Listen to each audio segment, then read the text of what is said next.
Rasnums Latvijā ir iniciatīva, kuras ietvaros veicinām sarunu par to, kā svara stigma, rasnuma aizspriedumi un ķermeņa kaunināšana ietekmē gan atsevišķus cilvēkus, gan sabiedrību kopumā. Šajā izglītojošā podkāstā tiksimies ar dažādiem ekspertiem un mēģināsim atklāt gan pastāvošos aizspriedumus, gan veidus, kā atbrīvoties no to smagās nastas. Sveiciens visiem! Prieks jūs redzēt. Man liekas, šodien visi, kas līdz šejienai ir atkļuvuši, ir lieli varoņi, ieskaitot mūs. Un mans pirmais jautājums šajā diskusijā ir, kas šie par laikapstākļiem? Kas ir šī par vasaru? Lūdzu viedokļus. Bet, ja ķeramies pie tēmas, tad šodienas diskusija ir, vai rasnums tiešām ir sliktākais, kas ar mums var notikt, un man ļoti liels prieks jūs iepazīstināt ar mūsu šodienas runātājām, un sākšu no tā gala Ieva Miltiņa, rasnuma aktīviste, projektu vadītāja, un tad tālāk mums sēž Laila Siliņa, certificēta uztura speciāliste, ārste un uzturzinātniece. Labdien! Un man vistuvāk sēž Džemma Sudraba, komiķe, podkāstu vadītāja un stāstu meklētāja. Jā, sveiki! Un es savukārt esmu Annija Sprīvule, es esmu aktīviste, supervīzore, ikdienā darbojos izglītības jomā un esmu arī resns cilvēks. Tā kā šodien arī vadīšu šodienas sarunu. Un šodien mēs runāsim par svara stigmu, ķermeņa tēlu, mēdīju ietekmi uz ķermeņa tēlu un arī par veselību. Jo bieži vien runājot par resnumu, cilvēkiem rodas uzreiz daudz jautājumu tieši par veselību. Tā kā šodien tam arī pieskarsimies. Un uzreiz arī tāds neliels disklaimeris. Jūs jau dzirdējāt, šajā diskusijā izmantosim vārdu resns. Un to darīsim domājot par ķermenim piemītošu neitrālu īpašību, tāpat kā, piemēram, garš, nevis kā lamu vārdu vai kaut kā, lai norādītu kādu negatīvu nozīmi. Un diskusijas laikā es arī nolasīšu vairākus stāstus no pētījuma Rasnums Latvijā. Un šis pētījums ir tapis sadarbībā ar Sabiedrības integrācijas fondu, ar šīta fonda finansiālu atbalstu, bet par pašu pētījumu vēlāk Ieva pastāstīs vairāk, un es ķeršos klāt jau pirmajam stāstam.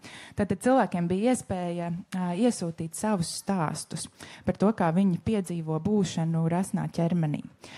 Un viens no cilvēkiem raksta: esmu dzīves laikā lielāko daļu bijusi nosacīta rasnā ķermenī, un ir posmi bijuši, kad esmu mazākā izmērā bijusi. Un es varu skaidri teikt, ka cilvēki ļoti bieži diskriminē caur svaru.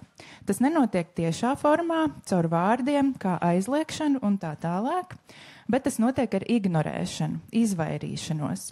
Cilvēki, diemžēl, ir draudzīgāki un laipnāki pret tevi, ja esi mazākā izmērā. Tu tiec vairāk uzklausīts, pamanīts, tu esi vairāk vēlams. Kad esi lielākā izmērā, tu sajūti, ka tevi grupā nevēlas iesaistīt. Tevī mazāk klausās, vairāk ignorē. Tu kļūsti neredzams. Kopumā, kad esmu viena mājās, esmu mierā ar savu ķermeni. Bet tiklīdz man jāaiziet sabiedrībā, ir sajūta, ka man ir jāaizstāv sava eksistence. Un tad arī pirmais jautājums Ievai, tev kā rasnuma aktīvistei, kādēļ tad vispār svarīgi ir runāt par rasnumu un rasnu cilvēku pieredzēm? Jā, paldies par jautājumu. Mans atbildes jautājums būtu, kāpēc par to nerunāt? Tāpēc, ka neviens par to nerunā, tāpēc ir jārunā, un tas ir pirmā lieta, otra lieta, bet, kā jau mēs dzirdējām šajā stāstā, tas vēl bija salīdzinoši tāds maigs piemērs par lietām, ko rasni cilvēki piedzīvo. Tas, ko viņi piedzīvo, tas, ko es kā rasns cilvēks esmu piedzīvojis, tas ir drausmīgi. Un tas nav tikai kaut kādi skatieni un tā, bet ļoti klaišs mobbings, bullyings, citi cilvēki piedzīvojuši vardarbību, bet citos stāstos, ko es lasīju tajā pētījumā, arī ir diskriminācija medicīnas jomā. Cilvēkiem ilgu laiku viņi netiek pie kvalitatīvas medicīnas aprūpes, veselības aprūpes, tāpēc, ka viņiem liek zaudēt svaru, bet īstenībā tā kaita ir pilnīgi citur. Un ir tā, piemēram, mēs pati personīgi 30 gadus, vairāk kā 30 gadus nodzīvoju ar ēšanas traucējumiem, neviens dakteris manā mūžā neiedomājas pajautāt vai saprast, vai varbūt tur tā problēma slēpjās. Ja? Tikai zaudē svaru, bet kā? Un kāpēc? Jā, medicīna viena joma, bet arī ļoti, principā, gandrīz jebkurā dzīves jomā no tā pētījuma un citiem materiāliem, ko es lasīju, rasni cilvēki piedzīvo diskrimināciju. Jā, tādas maigākas lietas, skatieni, komentāri, kur cilvēki it kā domā labu, tu jau tik labi izties, tu esi zaudējis svaru, jā. It kā labs komentārs, bet ko tas nozīmē, ko tas dara mums iekšēji, ja mēs to dzirdam visu laiku mēdījos, darba vidē, asociatīvā stigma, piemēram, vecāki ar rasniem bērniem un bērni ar rasniem vecākiem. Ja arī tu pats neesi rasns, bet tu esi saistīts ar rasnu cilvēku, tu piedzīvo ļoti līdzīgu diskrimināciju. Un komentārus un visu kaut ko citu. Un, es te varētu stundām runāt, kāpēc par to ir jārunā, bet kādā ziņā tā problēma ir ļoti liela. Par viņu neviens nerunā. Pagaidām Latvijā mēs mēģinam sākt. Un es uzskatu, ka par to ir jārunā, lai cilvēki justos labāk, brīvāk un varētu dzīvot pilnvērtīgākas dzīves. Tā, apmēram. Jā, paldies tev. Varbūt, Džemma, tu arī gribi padalīties par šo, kādēļ vispār runāt par rasnumu?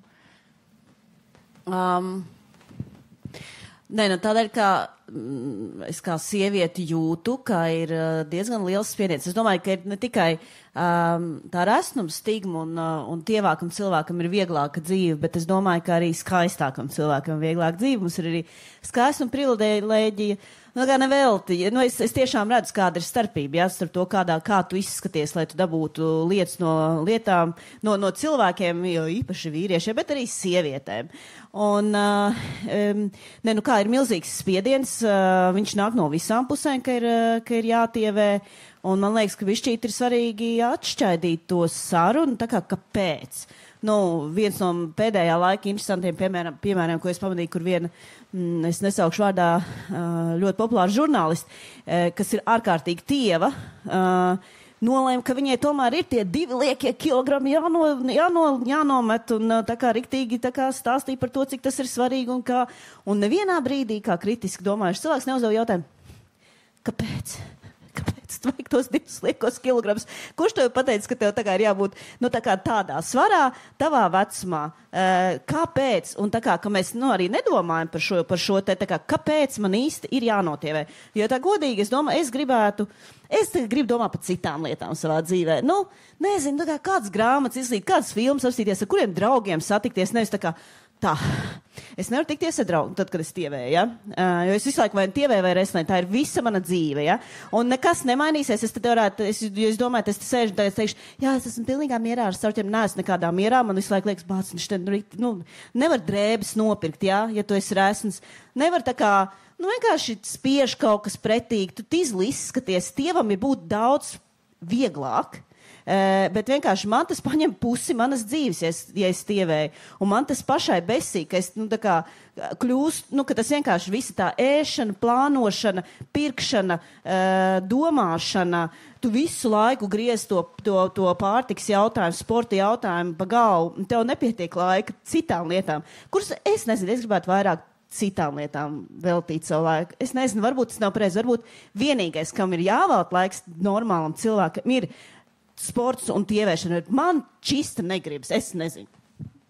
Jā, manā pieredzē arī tas prasa ārkārtīgi daudz resursu un arī kognitīvo kapacitāti. Jā, arī tas griežās visu laiku, tur tā vāva, tievē. Un arī tas, ko tu minēji par apģērbu, es zinu, ka reizēm pasakot saviem draugiem, ka es ieejot parastā, es nezinu, tur H&M vai Lindeksā nevaru nopirkt savam augumam atbilstošu apģērbu. Visiem ir ārkārtīgi liels pārsteigums, bet jā, pat gribās piecelties kājās un šim ķermenim nevar nopirkt atbilstošu apģērbu, tādu, kas izskatītos labi un ērti derētu. Tā kā jā, ļoti, ļoti ierobežojoši tā pasaule, kurā mēs šobrīd dzīvojam. un tas savukārt, Ieva, ko tu teici, par to, ka kompliments ir, tu esi notievējis. Es atceros, ka man māma vienmēr tā, tu esi notievējis, un tad vienā brīdī viņai teica, ka, tu vairs nedrīkst man dot tā kā šādus kompliments, jo tas nav vienīgais, ko es savā dzīvē gribu sasniegt, un tagad viņa ir sākusi fetšēmot manu kaķi. Vismaz to drīkst darīt. Jā, bet kaķis izskatās labi un dzīvo labi, tā kā.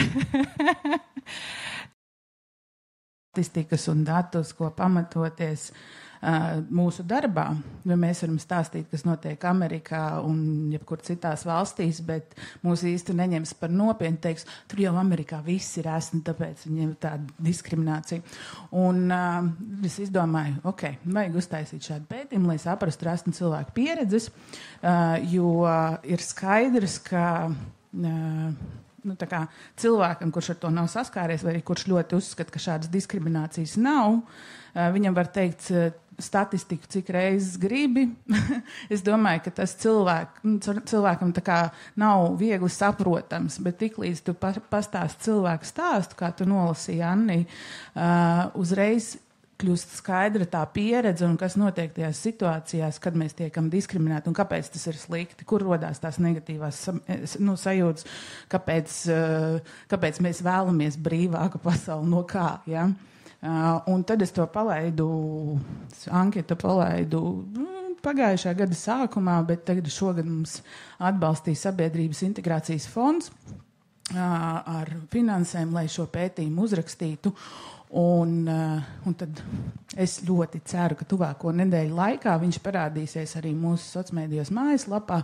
Ja kādam interesi no klātesošiem te var QR kodu nobildēt, atrast, kur to pēc tam varēs atrast. Un tas kopumā, tas mērķis, tomēr, tur būs teorijas daļa, bišķīt no pasaules teorijas pastāstīts par to, kas ir tas jau izpētītās lietas, ko nopietni zinātnieki ir izpētījuši, par šādu diskrimināciju un tās ietekmi uz cilvēku. Gan arī šie stāsti no cilvēkiem, gan arī tā kā es ļoti vēlētos iekļaut tos skaistos komentārus, ko cilvēki uz mūsu publicitātes kampaņām ir atstājuši zem mūsu ierakstiem sociālmedijos.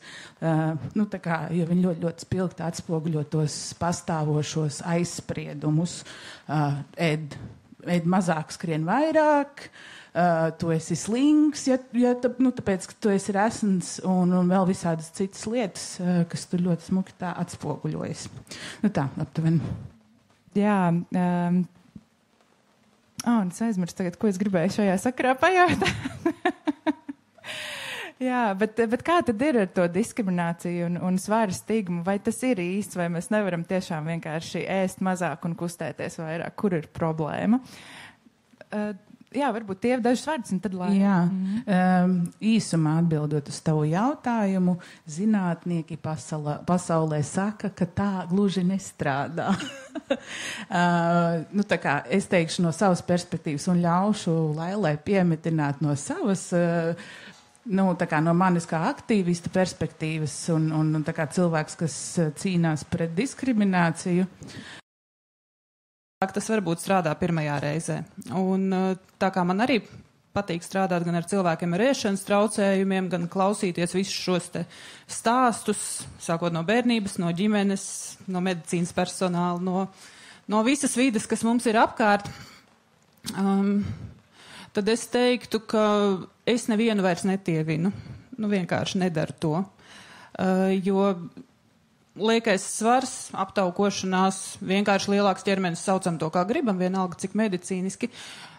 Tas nav kaut kas tāds, kas hops un vienā naktī uzrodas. Tam ir cēloņi. Un tad, kad tie, kas ķengājās vai diskriminē, redz resnu cilvēku, viņi tos cēloņus neredz. Viņi nedzird tos stāstus, kas ir pirms tam. Un viņiem šķiet, ka tur ir slinkums, vājums, vēl kaut kas. Man kā mediķim ir tas stāsts jāredz. Man ir jāredz kopējā bilde, jāsaliek tā puzlīte, un tie cēloņi var būt ne tikai fiziski, tie var būt psiholoģiski cēloņi, vides, sociāli, dažādi.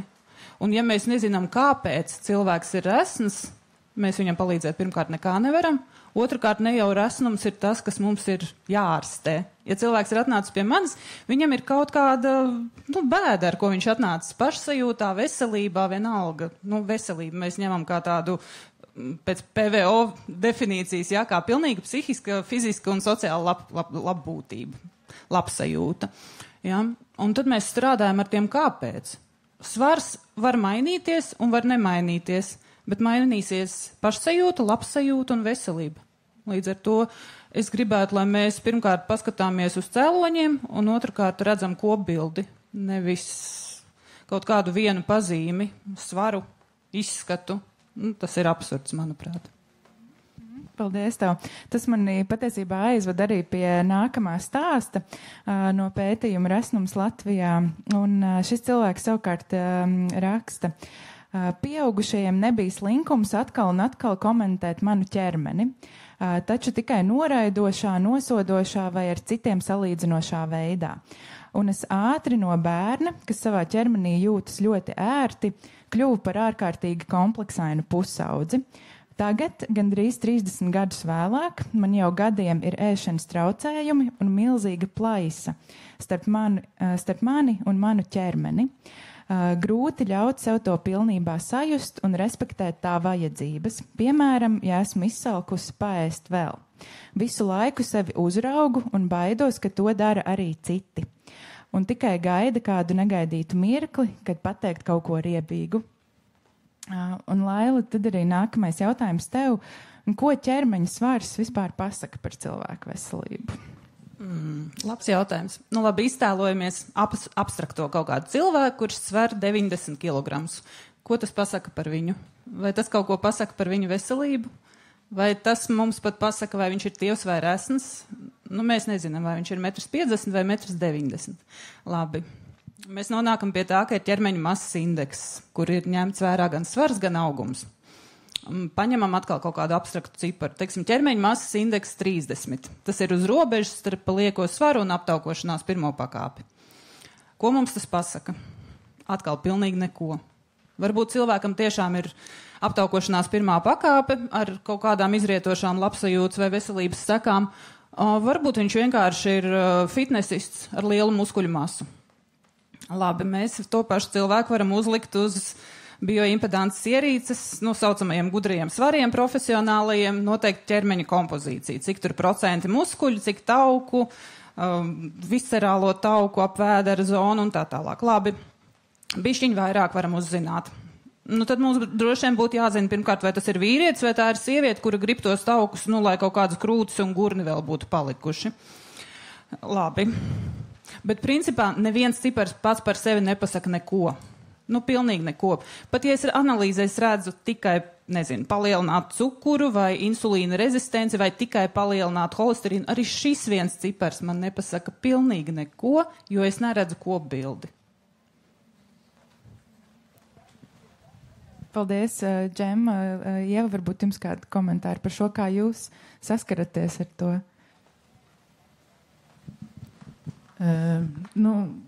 Man šajā sakarā ir, es vēlos atsaukties to, ko es iepriekš teicu par to vairāk ārstiem un medicīnas personālu, kuri, neredz to pilno bildi, bet automātiski uzskata, ka tev kaut kas nav kārtībā, tikai ieraugot tevi. Un jāsaka, ka es ar to esmu saskārusies pilnīgi visu mūžu. Sākot no bērnības, kad mana mamma, vecmamma veda mani pie dažādiem ārstiem, lai saprastu, kas notiek, jo es paliku resna jau kaut kādu 3 vai 4 gadu vecumā, un neviens nevarēja saprast, kas notiek. Un tajā laikā, 90. gadu vidū sākumā, pēcpadomju Latvijā tāda lieta kā mentālā veselība nepastāvēja.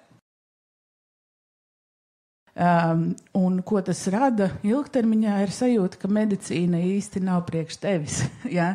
Ka medicīna tev nevar palīdzēt. Kaut gan praktiski noteikti, ka var, vienkārši katram cilvēkam ir vajadzīgi redzēt šo pilno bildi, par ko Laila teica, un saprast, kur ir tā, kas sāp, kāpēc sāp. Un, jā, ir lietas, kas ķermenī mainās, tad, kad tev ir lielāks svars un ir lietas, ko tas ietekmē, bet ir arī lietas, kuras nav saistītas. Piemēram, nezinu, tur viens no stāstiem bija no ārzemju pētījumu. Cilvēks 3 reizes devās ar ātro palīdzību uz slimnīcu ar sāpēm vēderā, vairāku gadu garumā tas notika. Un katru reizi viņai izrakstīja zāles pret aizcietējumu. Un pēc vairākiem gadiem atklājās, ka viņai ir, es nezinu, kā latviešu valodā sauc, irritable bowel syndrome. Tā kā kairināto zarnu sindroms. Un cilvēks gadiem dzīvoja ar sāpēm un tā kā sliktām sajūtām. Un šis ir tikai viens no piemēram ļoti daudz, tas notiek visu laiku. Un tas ir tā kā, it kā cilvēki, kas cīnās pret resnumu, saka, jā, tas jau viss priekš veselības, bet ja viņiem tiešām rūpētu mūsu veselību, tad viņi, tā kā domāt par to, ka mēs tiešām dabūjam to veselības aprūpi kaut kādā mērā un tiekam pie tā it kā mazākā svara veselīgāk. Tā. Jā, kā Laila teica, ka resnums nav pirmais, ko ārstē, bet tā ir to lietu, ar ko aiziet, jā. Bet es nezinu, vai ir plāns par šo runāt, bet man būtu bailes, ja mēs par to neparunātu. Man liekas, ka ir skaidrs, ka liekais svars ir īsta problēma. Un arī jauniem cilvēkiem, arī bērniem, tā tiešām ir patiesība, un tas viss ir saistīts ar to cukuru, kas ir visur slēpts, un tas ir saistīts ar neveselīgiem ēšanas paradumiem un tam līdzīgi. Tā patiešām ir taisnība, bet tas, kas man liekas traucējoši tajā diskusijā, un arī vakar tieši LSM bija foršs raksts, kur der par slēpto cukuru, viss tur skaidrs, ja. Ka tur ir sociāla-ekonomiskie faktori kaut kādi, kādēļ tad tie bērni ēd neveselīgi. Un ir šausmīgi viegli aizrādīt tur tām māmiņām, redz, te bērns ēd tikai free un nuggets, nekādu veselīgu ēdienu nav redzējis, un tā māmiņa varbūt viena audzina bērnu, ja? Varbūt viņa tā kā ir noskrēsies pa 2 darbiem, varbūt viņai ir viens lielāks bērns, 2 mazāki bērni. Tēv mūsu Latvijā nevienmēr ir lielā sajūsmā uzņemties atbildību par saviem bērniem. Tā māte tur viena kaut ko tur ņemās, tie bērni ēd tos pelmeņus, bet kā vecāki nerūpējās par savu bērnu veselību. Tāpēc, ka vienkārši ir kaut kādi cikli, kuros vienkārši tās ģimenes nonāk, un līdzīgi arī ar to svaru man šķiet, katram, protams, ir kaut kāds cits stāsts, bet es to redzu arī kā kaut kādu tādu privilēģiju, jo es zinu, kas notiek. Tad, kad man ir daudz brīvā laiciņa, tad man ir laiks sportam, tad man ir laiks izplānot visas ēdienreizes, bet svarīgi ir, lai ne tikai laiciņš, bet arī naudiņa, vai ne? Lai es varētu to lasīt un to spārģelīšu sēst, un visu ģimnē arī priecīgi varētu gārneli sēst. Līdz ko laiciņa nav, jā? Līdz ko es no rīta agri izēju ārā 6:20 jāatcerās bērnus skolu, pēc tam jāskrien kaut kur, kaut kāds darbs jādara, un pēc tam tu esi tā kā 11 mājās, tad vairs tā nav tā kā prioritāte. Tad tu esi kaut ko aprīs pa ceļiem, tā kā tarakāns, jā, darbā. Un, protams, ka tas ir slikti. Un, protams, nav jau tā, ka es tā kā man nav zināšana par to, kā tas nav laika vienkārši. Ko mājās bērni rāduši, man nav ne mazākās jausmas. Es godīgi sakot nezinu, kaut ko saldētavā paņēmu apēdi, jā. Līdz ar to, man liekas, ka mēs ļoti maz runājam par to mūsdienu dzīves ritmu, un kad cilvēki, kuriem ir iespējas tātad visu laiku nodarboties ar sevi, jo ja mēs pastamies arī uz Instagram video, kur ir šie cilvēki, kas tā kā vatai ītene dēļ, kur ir tā kā kaut kāds citrons un 3 salātlaps un tā kā kaut kādi smūtī un vēlsiņas, ko viņi tur dara. Var redzēt, ka tas prasa rītīgi daudz piedomāšanas un rītīgi daudz laika, un tur apkārt kaut kā nekad nav neviena cilvēka. Viņi tā kā dzīvo kaut kādā vakumā. Tā kā, un man ir tā kā daudz jautājumu par to, kāpēc šķiet, ka mums ir bišķīt pārdots, un man arī kādu laiku ir bijis tā, ka citi cilvēki, ja grib, tad var, jā? Paņem un saņemās. Man nesanāk, bet tas nav ar to saistīts ar kaut kādām visādām citām lietām, un viņas ir, tā kā mēs jau dzīvojam kaut kādā tādā ekosistēmā, un mēs maz runājam par to arī, kad jau tās sievietes tur uzrisinē, tas ir pēc bērnu dzemdēšanas, jā? sačakrējās visu hormonālā sistēma, piemēram, kā man visādas slimības tev nāk virsū, un arī mazāk laika paliek tā kā veselīgi ēst, ja? Un šitā ir baigā problēma. Tas nav saistīts ar to, ka tev zināšana pietrūkst vai motivācijas pietrūkst, ja? Man tā šķiet. Es nezinu. Man pašai pietrūkst motivācijas. Varbūt problēma ir manī. Jā. Nē, es te piebildīšu tikai to. Tā ir. Tajā brīdī, kad pie manis sēž tas pacients, kurš ir tievējis 20 reizes, es ticu, ka viņš zina tikpat, cik es vismaz. Zināšanas tur vispār nav pie vainas, jā. Starp zināšanām un darīšanu, kā es saku, tur nav tiešās saiknes vispār. Jā, jo mēs dzīvojam reālajā pasaulē. Un tas ir tas iemesls, kāpēc nekad nestrādās ilgtermiņā neviens izaicinājums, neviens maratoniņš, neviena diēta un nezinu, kā vēl pieklājīgi pateikt, nekas no šī sviesta, jo tā ir saņemšanās. Jā, cik ilgi tu cilvēks var saņemties? Tu vari saņemties 2 nedēļas, kāds var mēnesi, kāds var 3 mēnešus saņemties.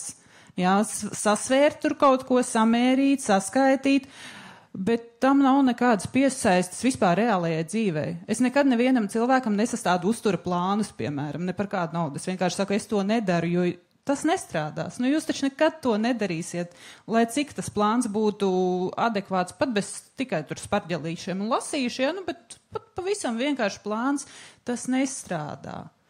Jā, es piekrītu Džemmai, ka liekais svars aptaukošanās, protams, tā ir arī medicīniska problēma. Tas nav vienkārši kaut kāds smagums, ko mēs nesājam līdzi. To ir pieņemts uzskatīt kā tādu atsevišķu endokrīnu orgānu, kurš arī izdala savus hormonus, savus iekaisumu mediātors, dažādas citas vielas, kas savukārt ietekmē veselību un tā tālāk. Bet, jā, tu man nojauc domu. Bet nevienmēr tas cēlonis ir tas, ka mums trūkst zināšanu.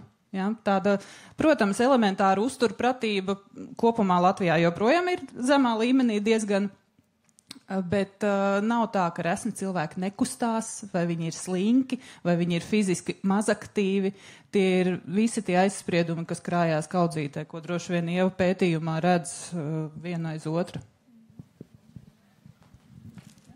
Okay, paldies, jā. Un, Laila, arī nākamais jautājums tev. Domājot vispār par veselības aprūpi tādā plašākā, plašāk vienkārši. Tavā pieredzē ar kāda veida diskrimināciju esmu cilvēki saskars veselības aprūpē? Man laikam ir paveicies strādāt brīnišķīgā darba vietā un ļoti labā komandā. Bet tie stāsti, es teikšu, es dzirdu to pašu, ko Ieva, jo bieži vien, kad cilvēks atnāk, jo īpaši tā ir sieviete, un iepriekšējā saskare un pieredze ar mediķiem zināmiem ir bijusi, un tad ir tas, jā, jūs varēsiet ieņemt bērnu tikai tad, kad notievēsiet, nezinu, jums nesāpēs nekas vispār nesāpēs, kad notievēsiet, un tad jūs būsiet, vispār tur laime pilnīgi iestāsies, jā, cilvēks momentā būs vesels. Un es gribu piebilst, ka jā, no pētījuma daudziem komentāriem, daudziem cilvēkiem ir tieši šis, jā, tev būs labāka dzīve, kad tu zaudēsi svaru, un ļoti daudziem pēc svara zaudēšanas tā nepatika par savu ķermeni nemazinās. Un ļoti daudziem, piemēram, tur bija viens arī komentārs, ja, ka tajā, domāju, to vilšanos tajā brīdī, kad tie cilvēki, kas tev apsaukā par resnu, tas vienkārši tas vārds nomainās un tev apsaukā par, nezinu, vāju vai tur vienalga, par ko citu pēc tā svara zaudēšanas, ja. Tā kā, jā, varbūt, ka svara zaudēšana kaut kam palīdz, bet tas nav maģiskās zālītes. Paldies. Un tik tālu palīdz, lai atšūtos no tevis beidzot tie cilvēki, ne? Tā. Man liekas, ka teorētiski jā, bet tie cilvēki neatšujās. Mēdī neatšujās, jā. Tu konstanti katru dienu visām malām, visur tev saka, Nu jā, bet tev tur varbūt bišķīt kaut kas pa daudz karājās, vai tur tā un tā, vai ne? Vai arī atnāk kāds cilvēks, kuram tas dievuma resnuma standarts ir citāds, ja? Un tu varbūt tās, es tik smuki izskatos, un viņam tu šķiet, nu tā kā cilvēks, kurš nav, nu es tā rupi teikšu, kalli un āda tikai, ja? Ka tas cilvēks ir, kas nav tāds, ir resns. Ja, arī no pētījuma daudziem cilvēkiem 40. izmērs nav resns cilvēks un raksta tos komentārus, komentārus to savu dzīves stāstu, aptuveni tādu, nu tā kā manā ķermenī, kurš ir ļoti liels, ja, un tā pieredze ļoti maz atšķirās. Tā kā, nu, jā. Un tā pašā laikā man arī šķiet, tad, kad ir izdevies notievēt, mēs tomēr saņemam tādu sociālo apbalvojumu par to, nu, tos pašus komplimentus, iespējams lielāku redzamību, jā, Džem, droši. Nē, nu, man liekas, un tā ir tā lielākā problēma, kad nevienu neinteresē, kā tu notievēji.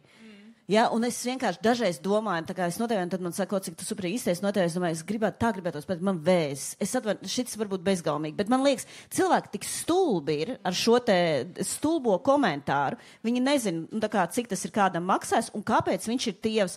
Tā kā, nu, lai, es nezinu, vai tie ir ēšanas traucējumi. Lielos daudzos gadījumos te vienkārši ir ēšanas traucējumi. Tu vienkārši novedz līdz kaut kādā anoreksijai vai bulimijai. Vai tā ir kaut kāda slimība, vai tā ir tas ir kaut kāds zaudējums vai emocionāls pārdzīvojums. Bet tas tā kā tas ir vienīgais sasniegums. Tiešām, kā man liekas, tu teici arī, nu tā kā es ne par ko savā dzīvē neesmu saņēmis lielāku tādu apkārtējās sabiedrības prieku kā par notievēšanu. Un tad es patiešām biju kaut ko savā dzīvē izdarījis. Tā, nu. Bet, jā, izskanēja arī ēšanas traucējumi, un arī es pati lasot literatūru daudz esmu saskārusies ar datiem, kur tieši cilvēkiem, kas ir resni, ļoti bieži šie ēšanas traucējumi netiek diagnosticēti, jo mēs esam pieraduši domāt, ka, ja cilvēkam, piemēram, ir anoreksija vai bulimija, tas nozīmē, ka viņš uzreiz automātiski būs ļoti tievs. Es arī domāju, man kā pedagogam tika mācīts, kā atpazīt skolēnos šīs lietas, un tas ir tad, ja ir ļoti tievs bērns, kurš nevar nosēdēt krēslā, jo viņam kauli rīvējās uz krēsla un tā tālāk. Un droši vien Laila no tevis kādu komentāru par šo. Ēšanas traucējumi var būt cilvēkam pilnīgi jebkurā svarā. Tas ir jāsaprot. Par ēšanas traucējumiem arī joprojām ir tik daudz aizspriedumi. Nu, anoreksija nenozīmē kaut ko, nu, kā Ieva teica, kaulu un āda, jā, tas to nenozīmē. Bulimija nenozīmē, ka tu no rīta līdz vakaram vem apēst to, jā. Ēšanas traucējumi tieši tikpat smagi mēdz skart arī vīriešus un puišus, par ko vispār netiek runāts sabiedrībā. Un kompulsīvā pārēšanās, kas principā ir tāds visbiežāk sastopamais, nu, es domāju, ka mēs tepat auditorijā varam sameklēt veselu kaudzīti pacientu, jā. Un pieaugušajiem jau nav nozīmes, vai tev tāda diagnoze kaut kādā kartiņā ir tur ierakstīta vai nav ierakstīta. Ja tu ciet un tev tas traucē dzīvot, jo tas skar visu dzīvi. Tā kā tu teici, tu nevari iziet ar draugiem pārēst, jo tev būs jādomā, kas tur ir iekšā, cik tur ir kaloriju, vai es tur savākšu savas uzturvielas, šķiedrvielas, nezinu, olbaltumvielas, cik tur grami, viss šis. Tu nevari normāli funkcionēt ģimenē, kur visi komentē, vai tu esi notievējis, vai tev ir tur atkal kaut kas liekas parādījies, vai vēl kaut kas. Jā, nu, mana vecmāmiņa tagad 1,5 gadu dzīvo pansionātā. Pēdējā laikā es viņu apmeklēju nepārāk bieži. Un katru reizi, kad es atbraucu, viens no pirmajiem teikumiem ir par to, ka vai nu man ir kaut kas mazāk, vai nu kaut kas vairāk palicis. Jā. Nu, tas ir vienkārši tas, kā mēs esam pieraduši komunicēt caur ko. Un tie sabiedrības standarti, Ieva klausoties, man ienāca prātā, ka es visresnākā esmu jutusies tad, kad es svēru kādus 15 kilogramus mazāk nekā tagad. Un tad šķita, ka, nu, jā, es būšu perfekti laimīga tad, kad mans ķermeņa masas indeks jau būs tāds... nu, tāds uz dzīvības robežas kaut kur tur. Jā, un šobrīd es jūtos, nu, pilnīgi ok, jo es zinu to, kāpēc tas ķermenis mēdz mainīties. Un man liekas, ka vēl viena lieta, par ko es daudz domāju, ir tas, kā līdzīgi kā ģimenes mūs vēro, mūsu bērni mūs vēro, man ir 2 pusauģu vecuma meitas. Un, piemēram, lai es notievētu, es nevaru ēst vairāk kā 1 reizi dienā. Ja? Tas nozīmē, ka tad, kad vienkārši nevar atļauties neko darīt. Nu. Kas ir ok, tā dažreiz var darīt, bet bērni jau to tā kā redz. Nu, es atnāku mājās vakarā, es nēdu. Vienu vakaru nēdu, otru vakaru, trešo nēdu. Brokstas arī nēdīšu. Tā kā, vienkārši visu viņi šo vēro. Un pēc tam mums brīnums, tik daudziem bērniem ir ēšanas traucējumi. Visas tās mammas histērijā non-stopā uz diētām ir bijušas visu laiku. Es esmu tik rāsna, ārprāts, es esmu tik rāsna. Juri, vai es esmu rāsna? Tā kā visu laiku, visas tās sievietes ir bijušas apsēstas ar to savu ķermeni, un bērniem pilnīgi kā no gaisa. Ēšanas traucējumi. Kā tas notika? Laikam TikToks. Bet saprot, tie bērni, ir arī tie, kuriem tagad jau ir 30 un 40, tie jau ir tie bērni, kuri vecāki gāja pirmajos svara vērotājos, kur viņus publiski svēra katru nedēļu un kratīja pirkstu, ja tev ir plus 200 grāmi pa nedēļu, jo tu apēdi tur kaut ko, nezinu, avokādo, kam tur bija vairāk punkti mistiskie, Tā tas viss arī rodas, un tie stāsti, ko cilvēki atnes, viņi ir šausmīgi, vienkārši šausmīgi. Kā mammas veras katru rītu un pēc tam katru vakaru taisa savus grafikus un bēdājās, vai tieši otrādi priecājās, un tad tur iet skriet vai ierauga mazāku svaru, un tā vietā, lai priecātos, vai vienkārši neizjust neko, izdomā, ka tad jau var apēst tomēr, to cielaviņu, cielaviņu man mīļākā, jo tagad drīkst, un, tas ir nenormāli stresēns dzīvesveids, visu laiku pilna galva ar ēšanu, kalorijām, sportu, kustībām, svaru, ķermeni, tas ir nenormāls stress. Kur paliek vieta draudzībai, ģimenei, hobijām, nezinu, vienkārši nedarīt neko. Bet Instagramā tik skaisti izskatās un tik viegli. Jā, tā ir vēl viena tēma. Īsi gribēju piebilst, ka no tādiem pasaules pētījumiem, ka bērni iemācās kaunu par savu ķermeni, sākot jau no kāda 3-4 gada vecuma. Ne visās ģimenēs, bet ir gadījumi. Un tad tas man noved pie domas, tieši tas, ko Džemma teica. Tad iedomājies, tas nabaga bērns uzaug ar kaunu par savu ķermeni, cik ļoti daudz tas ierobežo viņu kā augošu, topošu, aktīvu, enerģisku, foršu cilvēku būtni, cik ļoti tas kauns ierobežo viņa spējas būt šajā pasaulē un pilnvērtīgi pieaugt tādam, kā viņš ir savā iekšēnē, tā vietā, lai tur būtu tāds tā kā sabiedrībai patīk. Ja? Tā ir viena lieta, un otra lieta arī tas, ka tajās pētījuma atbildēs ļoti, tā kā viena no visplašākajām tēmām ir tas, ka tās apsaukāšanas, mobbings, kaunināšana visspilgtāk ir palikusi prātā no bērnības, un arī cilvēki, kas tagad dzīvo tievā ķermenī, bet bijuši resni bērnībā vai pusauģu gados, 20-30 gadus vēlāk viņi vēl dzīvo ar tām pārliecībām, kuras viņiem bērnībā iedēstītas, ka viņa ķermenis ir slikts vai resns vai kas, un tās psiholoģiskā ietekme paliek uz visu mūžu. Principā, ja tu neej tur uz terapijām un tā, bet tas ir ļoti smags darbs ar sevi. Un, tā kā tāda ļoti spēcīga ietekme, tāpēc, ka tas resnums tiek piesaistīts tavai vērtībai. Tas nav tikai tavs ķermenis, tā kā mēs teicām, slinks un kas, bet tajā pašā laikā arī no tās diskriminācijas, ko tu piedzīvo un no tiem skatieniem un visu kaut ko, tu esi tā kā zemāka klase, tu nekad neesi pietiekoši labs un nekad tevi neiekļauj, tu esi neredzams, tā kā tavā komentārā stāstā. Īsumā tas. Džemma, man izskaties, ka tu gribēji kaut ko teikt. Okay. Jā, ienāca atkal tā tēma par kaunu, un tas man lika aizdomāties par savu pieredzi, un saprotu, cik daudz gadus man ir prasījis tas, lai es nejustu kaunu par ēšanu kā faktu, neatkarīgi no tā, ko es ēdu, tāpat nav jābūt cielaviņai, tas var būt ābols. bet lai es nejustu kaunu publiskā vietā kaut ko apēdot, tas ir bijis milzīgs darbs, milzīgs. Uzreiz atgādināja man frāzi, ko nesen pateica viena paciente, atnākot uz otro vizīti, ka paldies par to, ka es beidzot varu ēst un nejusties kā noziedznieks. Jo reāli man šķiet, ka man ir jāmāca cilvēkiem vienkārši ēst. Saprast, kad cilvēks ir izsalcis, ka tad izrādās ir jāpēd. Mēs tagad nerunājam tur par to, kas tur būtu jāpēd, cik daudz un tam līdzīgi, bet ka ēst ir normāli, līdz sātam, nevis staigāt visu dienu trīcošām rokām, miglu galvā un ka tev vienkārši viss besī, jo tu esi hroniskā badā. Un, jā, jūs pieminējāt arī Instagram un citus sociālos tīklus, un, protams, visas šīs platformas ir pilnas ar dažādiem padomiem, un kur dažādi uztura un veselības influenceri tad mums iesaka, kā ēst, kā neēst.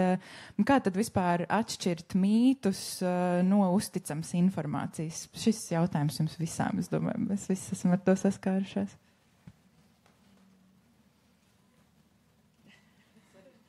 Mēdī pratība. Nē, nu, gan jau, ka ir jāuzticās, tur jāskatās, vai tas ir īsts speciālists vai nē. Bet, arī tie visi speciālisti, viņi tur, katram ir savējais kaut kāds dzīves redzējums. Mēs nevaram skatīties,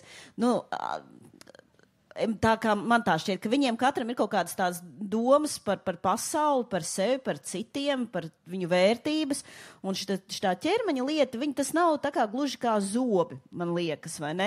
Kur tā kā ir caurums vai nav caurums, tur ir kaut kas bišķīt citādāks, un es esmu bieži nonākusi tajās situācijās, kur ir kā speciālists, ko, 24-gadīga sieviete, kas nekad nav dzemdējis, man stāsta, ka, vajadzētu vienkārši vairāk uztēties, nedaudz vairāk dzert ūdeni. Es domāju, ej, Ellē, goda vārds. Jā, man tagad, es nezinu, tiešām nebiju iedomājusies. Tad paldies, 90 eiro labi iztērēti. Un ir kā tā speciālists, vai ne? Un līdz ar to man nav ne jausmas, es nekam neusticos, kas ir tajā Instagramā. Es domāju, tas viss ir bullshits, vienkārši kaut kāds viens leņķis no viņu neperfektajām dzīvēm parādīts. Tāpat laikā, ja es pastos uz tiem ķermeņiem, tā kā, ja man būtu tāds ķermenis, gan jau, ka es arī tā kā mēģinātu viņu monetizēt, tā kā priekš kam tu skrieni 6 reizes nedēļā un ēd tikai tās salātu labs, tā kā priekš sevis, vai lai dabūtu kaut kādas sadarbības? Protams, lai dabūtu sadarbības. Jā, man liekas, tā kā tu saki, ja pilnīgi sviests, daudz satura, sapinos pati savos vārdos. Bet tas, kam var uzticēties, manuprāt, ir saturs, kur tevi aicina sevi pieņemt tāds, kāds tu esi. Nepieciešama kaut kāda izglītošanās, uzturpratība. Es saku, ka jāmācās par resnuma aizspriedumiem, svara stigmu, lai paliktu labāk. Bet tas, ka vispār, tāda saturs, kas tev neliek justies slikti par sevi un savu ķermeni un ļauj tev viņu pieņemt tādu, kāds viņš ir, jo no tādas pozīcijas tu vienmēr būsi spēcīgāks, jebkas, kas nāks tavā virzienā, jebkādi aizspriedumi vai cilvēki, kas tev mēģinās kaut ko pārdot. Ja tu zināsi savu ķermeņu, tā kā vajadzības un visu, tad tu esi spēcīgākā pozīcijā un veselīgākā, varētu tā teikt. Jā, man arī tās sociālo mārketings tāda sāpīga tēma. Viens ir tas, ka mēs labi varam skatīties uz speciālista izglītību, diplomiem, certifikātiem. Tas, protams, ir svarīgi. Mani uztrauc tā daļa, kurai nekā no tā nav, un kas runā par veselību, kas reizēm ir ļoti kā pāri tai robežai, kur tas vispār būtu pieļaujami. Man žēl, ka par to nav nekādas atbildības. Es par šo esmu dusmīga. Šī tēma man sadusmo reāli. Un arī tad, kad mēs runājam par speciālistiem, ir jāsaprot, ka katrs atradīs savējo. Jo skaidrs, ka uzturu speciālists, piemēram, tas, kurš strādā ar olimpiskiem sportistiem vai augstu sasniegumu sportistiem, būs kaut kas cits nekā tas, kurš strādā, ar onkoloģiskiem pacientiem vai tas, kurš strādā ar ēšanas traucējumiem. Tās ir pilnīgi dažādas lietas, un es tiešām novēlu katram atrast savu medicīnas to atbalsta personu, kas spēj salikt to puzlīti. Man šķiet, tas ir mega svarīgi. Jā, un man pašai personīgi vislielākais izaicinājums šķiet ne tikai pat sociālo tīklu kontekstā, bet pat izkāpjot ārā no tā, domājot par, piemēram, glukozes revolūciju, šobrīd ļoti populāra, ka tur tiešām tie zinātniskie atzinumi ir sajaukti kopā ar kaut kādiem mītiem un pieņēmumiem, un kā tad vispār man kā cilvēkam parastajam noorientēties tajā un atšķetināt to. Es īsi gribēju piebilst arī, ka ļoti daudz pētījumu par aptaukošanos un visādām citām lietām, un visi, kas vēlās viņus lasīt, to vajadzētu skatīties, bišķīt, kas viņus finansē tos pētījumus un kā tie pētījumi tiek veikti. Es precīzi lietas nesaukšu, bet vienkārši tādu kritisku izvērtēšanu. Es nesaku, ka visi pētījumi ir muļķības, bet ļoti daudz pētījumi tiek rakstīti ar mērķi kaunināt vai uzsvērt kaut kādas sliktās lietas vai turpināt šos pašus aizspriedumus, kas jau pastāv sabiedrībā, un tad, skatoties, no kurienes nāk naudiņa un citas lietas, tad to var bišķīt mēģināt saprast labāk. Bet, piemēram, tā pat glukozes revolūcija, man liekas, ka arī viņu lasot var just, ka mums šeit ir kaut kāds cits kultūras konteksts, nekā uz ko bāzēs šī grāmata. Viņi bāzējās uz tā kā ģimenēm, kur tā kā brokasts ir tā baltmaize ar nutēlu.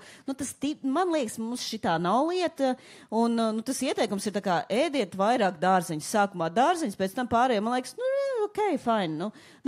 Kas sliktākais, kas ar tevi notiks? Tā kā salātiem balzamiko virsū. Ok, varbūt tur kaut kas tur ar tiem pētījumiem nav līdz galam, bet tas arī nav nekāds tāds, ka tā kā mēs nekad šo nebijām dzirdējuši. Dārzeņi nevar būt! Wow! Tas arī tur tā kā baigā revolūcija, bet tā kā tu izlasi tā kā, ok, it makes sense. Jā, tik tālu viss ir forši. Man nepatīk tas, ka viens citāts ļoti aptuvens. Meitene gāja tur gar kaut kurieni, ieraudzījis katlogā cepumu, viņu nopirka, neapēda uzreiz. Viņa aizgāja uz darbu, vispirms apēda tur tās savas, neatceros, 5 mandeles, tad pēc tam apēda cepumu, lai tas cukurs, tās mandeles, lai cukurs nelec tik augstu, viss pārējais. Tad pagāja 15 minūtes, pienāca laiks izlīdzināt savu glikozes līkni, viņa gāja uz toleti, taisīt pietupienus un atspiesties pret izlietni. Es lasu šo un es redzu vienkārši visu ēšanas traucējumu, visus sarkanos karogus. Un grāmatas laikā tas bija, vismaz reizes 10. Man ir iebildumi pret valodu, kā mēs runājam par to, ko mēs darām sava ķermeņa labā vai ne labā. Jā, tas ir nepārtraukts, un šitā grāmata arī nepārtraukts monitorings. Turklāt tu arī nopirkt to ierīci, lai tā kā vēl vairāk monitorētu, nevarētu nevienu brīdi atslābt. Jā, man liekas interesanti, ka tā ideja par to, ka ēdam vairāk dārzeņus ir pārdota ar to, ka monitorējam savu šeit ir ierīci, kā to labāk darīt. Jā, un mēs pietuvojamies arī šodienas pēdējiem stāstam no pētījuma, ko es te tagad arī nolasīšu. Es vienmēr esmu bijusi lielāka auguma. Šo es jau lasīju. Nē, šo es nelasīju. Cilvēkiem līdzīgas pieredzes, iedomājieties. Es vienmēr esmu bijusi lielāka auguma nekā citas meitenes. Man ir labs ģimenes ārsts, kurš saka, ka maniem izmēriem man ir piemērots svars. Bet vienmēr ir bijis kāds puisis, draudzenes, mamma vai ome, kas man ir ieteikuši badoties, mazāk ēst, kļūt tievākai, lai es kādam patiktu. Es ilgi ar šo cīnījos. Esmu badojusies, esmu dienām nēdusi, tāpat nekas nemainījās. Varbūt ietilptu M izmērā, bet tik un tā nekad nebiju size 0. Nav viegli sevi pieņemt, kad sociālos tīklos tev turpina stāstīt, ka kaut kas ar tevi nav pareizi.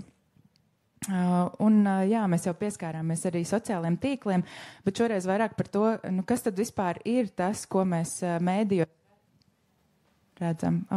Viss kārtībā. Kādi tad ir tie tēli, ķermeņa tēli, kaut kāds tas pieņemamais, ideālais, skaistais ķermenis. Un, Džema, tad tev kā cilvēkam, kas ir publiskā redzamībā. Ar skaistu ķermeni. Ar skaistu ķermeni. Kā tu šo piedzīvo?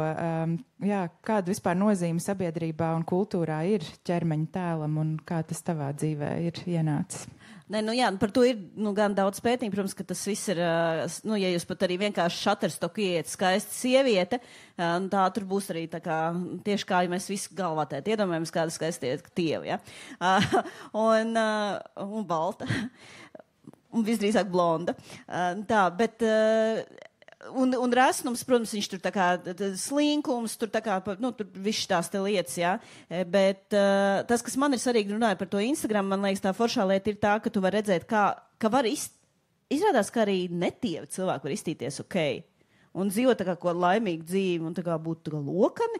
Un tad tas, man liekas, ka, vismaz man tas palīdz, tas man, arī to aci, mēs ar tevi runājam par šo iepriekš, kad tas pieredina tavu aci, jo tu esi pieredzis redzēt skaistus, kā skaistus cilvēkus, tikai tievus cilvēkus. Tu neesi pieredzis redzēt cita veida ķermeņus, kas ir tā kā skaisti, kas ir stilīgi apģērbušies, kas ir dzīvespriecīgi, ja? Vai kas dzīvo kaut kādu pilnvērtīgu dzīvi. Tāpēc es arī, esmu nolēmis, varbūt nevajag tievēt, jo ir taču vajadzīga tāda inspirācija ar Latvijā sievietēm kā es. Un tad es vienmēr domāju, kādreiz būs filma par mani, un tai aktrisei būs jāēd, lai varētu mani tēlot. Un es vienmēr domāju, šitas ir mans mērķis dzīvē, ja? Jej. Jā, es pilnībā piekrītu tieši šis, es to esmu izmantojis pati priekš sevis, gan sevis pieņemšana, gan vispār, sākumā tā bija vairāk kā šoka terapija, bet vienkārši piesakot dažādiem kontiem ar dažādu izmēru ķermeņiem. Latvijā nav vajag daudz, bet latviešu valodā, kas komunicē, bet ārzemēs ir ļoti daudz un ir dažādas tēmas, vingrošana, resni cilvēki dabā, tēma, ko mēs vispār neredzam, ka resni cilvēki arī dodās pastaigās, aptuveni tā, bet tiešām mēs neredzam tādus attēlus, un tiešām, tā kā mums nav tās references, mums liekas visi cilvēki, tā kā, jo mums vairāk ikdienā tas standarta tēls, gan mēdījos, gan visur apkārt ir tievs cilvēks, tad mums liekas, ka tas ir tas normālais, bet īstenībā statistika saka, ka vidējais cilvēks vispār nav tievs, tas ir 42 līdz 44 izmērs, ja? Tā kā, jo mēs vairāk redzam to dažādību un to, ka resni cilvēki var būt laimīgi, resni cilvēki var piedzīvot dzīvi, un viņi ir cilvēki, kas ir vienādā vērtībā ar visiem pārējiem cilvēkiem. Ja mēs vairāk tādus redzam, tad, man liekas, samazinās tā negatīvā sajūta un aizspriedumi par to, kas ir resnums un kas nav. Okay. Un mūsu diskusija arī tuvojas noslēgumam. Tad arī tas pats jautājums, kas izskanēja sākumā, vai tad resnums tiešām ir sliktākais, kas ar mums var notikt? Tas jautājums jums visām. Neviena negrib atbildēt. Jāpadomā bišķīt. Nē, gan jau, ka ir vēl visādas sliktākas lietas, kas var notikt, vai ne, ar mums dzīvē. Bet tā vispār nav baigi vieglā lieta, kas ar tevi var notikt. Man liekas. Es saku no savas pieredzes, resnums ir ļoti drausmīgs. Drausmīga lieta, ko piedzīvot. Bet ne jau tāpēc, ka dēļ tā paša resnuma. Es lielāko daļu savu mūžu resnā ķermenī dzīvojot, un tā diezgan ļoti resnā ķermenī dzīvojot, kustējos, visu kaut ko. Tagad pēdējos gados ir visādas citas problēmas, sākas kaut kādas fiziskas problēmas, bet līdz, es nezinu, pirms 3-4 gadiem apakaļ, mana dzīve nebija nekādā veidā sliktāka fiziski, kā citi cilvēku dzīve. Man dzīve bija sliktāka mentāli, tāpēc, ka es nevarēju pilnvērtīgi iesaistīties sabiedrībā, nevarēju justies kā pilnvērtīgs cilvēks dēļ savas svāra, tāpēc, ka cilvēki uz mani skatās dīvaini, un es tos skatus redzu visur, un tas ir noticis visu manu mūžu. Un ne jau, tas pats resnums ir slikts, bet tā sabiedrības attieksme. Tas būtu mans formulējums uz šo jautājumu. Jā, manuprāt, resnums nav sliktākais. Un tajā pašā laikā, tad, kad kāds saka, bet viņu taču ir resnāka, tu atslāpsti. Tas jau mūs parasti nemierina, vai ne? Tāpēc es teiktu, ka vienkārši atrodam līdzsvaru starp savu ķermeni, starp labu pašsajūtu gan dabā, gan mājās, gan visās pārējās vidēs. Un dzīvojam un priecājamies un ēdam. Ok. Ēdam, ejam dabā, kur esmu cilvēku vēl nav redzēta, kā jūs redzat. Un tie, kas ir tās, es tikšu, jo tā ir tomēr sieviešu vairāk problēma, tās, kas ir pietiekoši drosmīgas, izaicinam sevi un pārējos un velkam atsevišķo peltkastīm pludmalē. Super, liels jums paldies par sarunu un klātesošajiem, ja jums interesē uzzināt vairāk par pētījumu Resnums Latvijā, droši noskanējiet QR kodu un vasaras beigās rudenī būs pieejams arī podcasts par tēmu Resnums Latvijā, tā kā meklējiet medijos un visur citur. Paldies jums par šodienu. Paldies jums milzīgi.